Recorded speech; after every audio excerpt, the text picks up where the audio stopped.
अत्यंत दुर्दैवानं सांगावं असं वाटतं की आज वासुंदे गावातील भूकनकवाडी परिसरामध्ये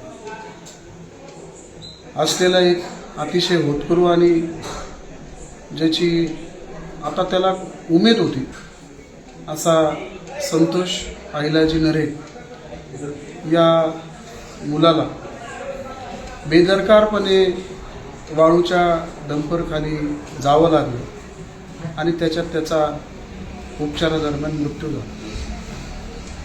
एकंदरच जर बघायला गेलं तर आपली प्रशासन व्यवस्था किती ढिसाळ आहे हे याच्यावरनं स्पष्ट होतं। आज अनेक समाजातील लोकांच्या प्रतिक्रिया या संदर्भातल्या उठल्या आणि आज त्याच्या कुटुंबियांची काय अवस्था असेल त्याची आपण कल्पना देखील करू शकत नाही।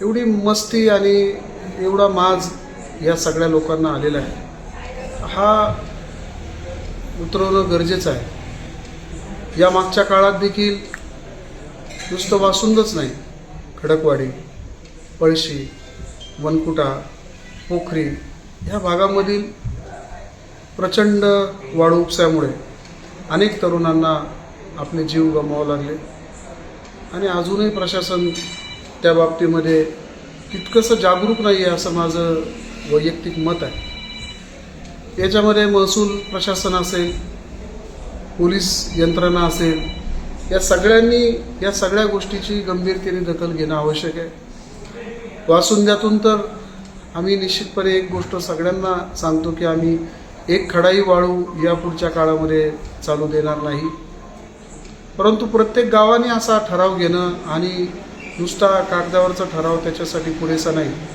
तर तो प्रत्यक्षात कृतीत आणणं हा गरजेचा आहे। तरच अशा संतोषचे बळी वाचतील।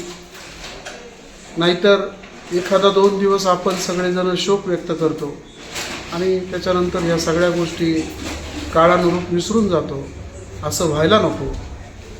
मी आमच्या सगळ्या सहकाऱ्यांच्या वतीनं त्यांच्या कुटुंबियाच्या या अतिवाशा दुःखामध्ये सहभागी आहोत।